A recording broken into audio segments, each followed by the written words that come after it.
I think it's tempting to see the interpretation of the resurrection in terms of kind of a zero-sum game. Either we take a kind of historical, literal approach. If we do, it means we can't read all the sort of psychological implications into it, all the symbolic interpretations into it. But I don't see the problem there. I think the opposite. We can say that the event of the resurrection was a historical event, that it was at least a historical event, but it's so much more than that. It's also the axiom of history within Christianity. It's the moment that reveals what God achieves on the cross, as it were. It's completed on the cross, but then it's sort of unveiled through the event of the resurrection. That's, as it were, God leaving his signature on the process of history. What inclined you to begin to regard this as true?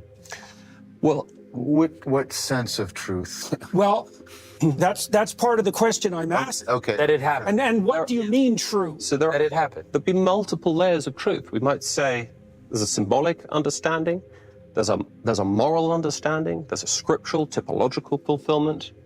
But when I first came to these passages and looked at the texts, I studied ancient history. I read a lot of Thucydides and Herodotus and Tacitus at university.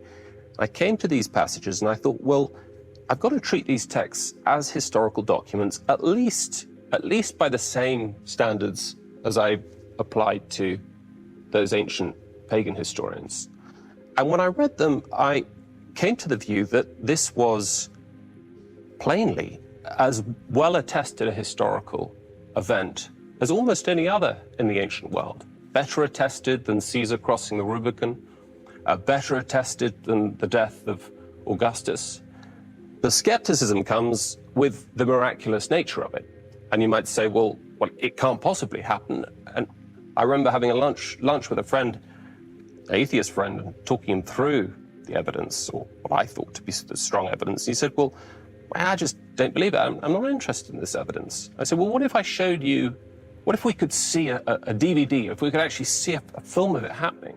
And he said, oh, I don't care. I wouldn't be convinced. I said, well, what if we got into a time machine and we went back to the tomb on Easter morning and we just observed it, we watched it, we saw it happening.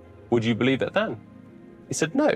Well, and lots of dead people stay dead. But lots of people don't, too. What I'm saying is, Christ performs his miracles, they're not all convinced. Exactly. What I'm saying is you can't come to this and assess it as a historical event if your philosophical priors rule out the possibility of the miraculous. Christ is a master at using short, mysterious stories. They change the listener who takes them seriously. The person that you do not think could ever be virtuous. Well, let me show you. This is the person who is fulfilling the law and the prophets. I don't believe in that promise. I'll just be honest at this point. Then it hit me. I saw it. This Jew is very frightened of a post-Christian society. The power of love. I tell him. We've got our work cut out for us, gentlemen. I sure hope we're up to the task. You have this notion that you trot forward fairly frequently, that well, with regards to the Big Bang theorists, one of the things that you proclaim, which I think is very devious and interesting, is that every account of being is predicated, including the scientific accounts, is predicated on one thing that can't be explained. I mean, the Big Bang theorists say straight out that the laws of physics themselves break down at the moment of the release of the singularity, right? And so there's no difference between that and saying that initial event, which can't be accounted for by the scientific rules that we know, is miraculous. We know currently, though. Well, no, that would be the counter argument. No, the claim is no. The Big Bang. The very nature of any system.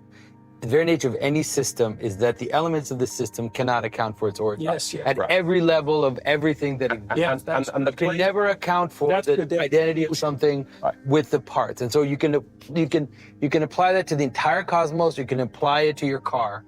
You can't account for the meaning of something and the origin of something. And just to be clear, the claim is not that there's no explanation of how the Big Bang might have come about. It's just that if your theory of the origins of space-time is the Big Bang, then the laws of physics, which can only relate to the domain of space and time, are silent on it. Right. They neither falsify nor verify it. It's got to be some other explanation. So too with the miraculous. But the point is, for me, is that if there's an aspect of which, before we analyze whatever, there's a given, there's a miracle that precedes explanation. This miracle explains more than the Big Bang. Because the Big Bang doesn't account for what it means to be human, what it means to encounter each other, what it means to sacrifice, what it means to love each other. Whereas this miracle, the resurrection, the death and resurrection of Christ, accounts for all, I believe, all of human interaction. If the materialist, atheist explanation accounted for, so to speak, those things, we wouldn't have a crisis of meaning. Well, because we have a crisis of meaning because those reductive explanations lack, well, they have no relationship to meaning, for example. They leave that just out of the equation entirely. And maybe you could say meaning is epiphenomenal.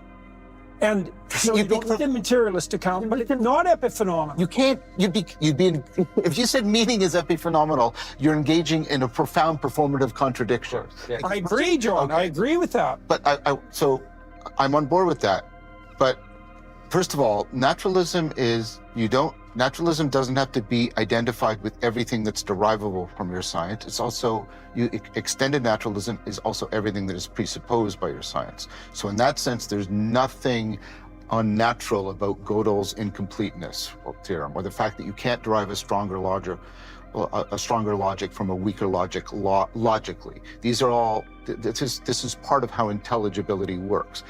Now, I'm hesitant to immediately assimilate that to the miraculous, because that would render many things that many people would not consider miraculous. And I think that's an unfair move to make. Do you think that there's that's a... The miraculous, we tried to talk about this before, I think we talked about it here, which is that the best way to understand the miraculous is the way in which a phenomena moves into meaning in a manner that the phenomena doesn't fully account for the meaning that is being revealed. That's the case of a logical system. I totally agree. That's why I think that the miracle is everywhere. If you could see it, the miracle is in every phenomena in the world. We just need sometimes to see it at a higher level for you to be able to see it. The miracle is everywhere. The world is filled with miracles, nonstop. It also seems to me that this Gödel notion is you have a system that has a bounded area of application, and then it's predicated on axioms that aren't within that purview, but that's nested. So that goes, it's like the turtles all the way down. That continues to be the case as you move down to more and more fundamental levels. And the farther down you move in that nested axiomatic system, the more the distal axioms start to look miraculous. Well, no, see, I don't think that's the right way. I don't know if we want to go down this rabbit hole. Like, the thing that happens is if you have a logic, you have to move to if you're in predicate logic and you want to move to modal logic, you have to introduce axioms. So, right? And you can keep doing that. There's nothing that prohibits you from doing that. The difficulty is there's no logical way to go from one logic, from a weaker. I can run all possible permutations of predicate logic and I'll never get modal logic. That's the problem. It's not that you're getting to the bottom turtle, it's that you see that there's something in the very act that can't be captured by any logical system. It's not out here. It's immanent. It's a transcendent that is truly immanent to the whole logical project. But that's what the resurrection is, right? The resurrection is that there are a bunch of dead things, and then all of a sudden they come together in something that brings them together higher. The resurrection is an image of reality. That's how all things work all the time.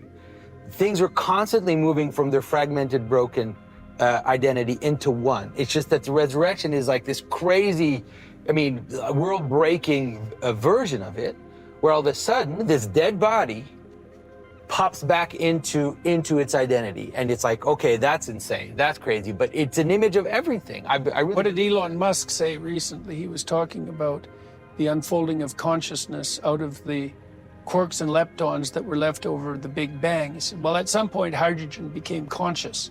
It's like, we have no idea how that happened, right? And that is that that fleshing out of a domain of higher possibility that's implicit somehow in the constituent elements, but not of it. Yeah, that's what I think. There's something there's something in this revelation of kind of ultimate reality that I want to bring out in relation to let's call it the way in which there's profound parallels, but they're not parallels in the sense of the eternal recurrence of the same, but a spiraling logic that takes up and transforms as it goes. So if you think back to Genesis 3, where the serpent uses Eve to bring about death, here God uses the killing of the son of Eve to destroy death.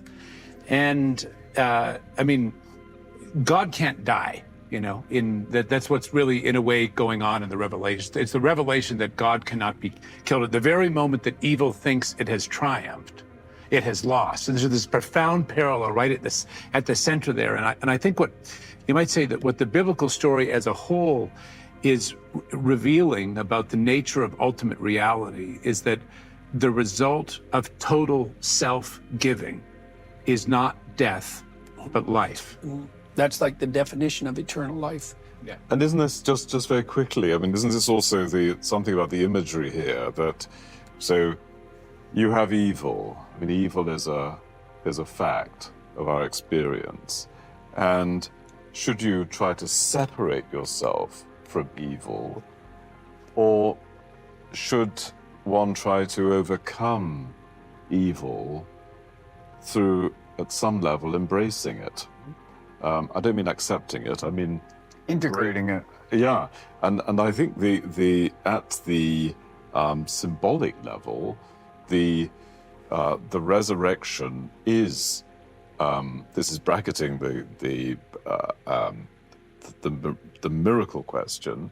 It is the representation of this victory over evil that has been through a process not of separation, but of confrontation. Exactly. Direct. Yeah. Well, and I think that's a profound question, because you can imagine, swamped as you might be by social media, that the best thing to do is just to head cut to off. the Yeah, hills, exactly. right? Yeah. And say to hell with it. You know, I'm not exactly that. I don't have anything to do with this. I can live my life out in peace. And this is the opposite of that. That you're required to take up arms against a sea of trouble, so to speak.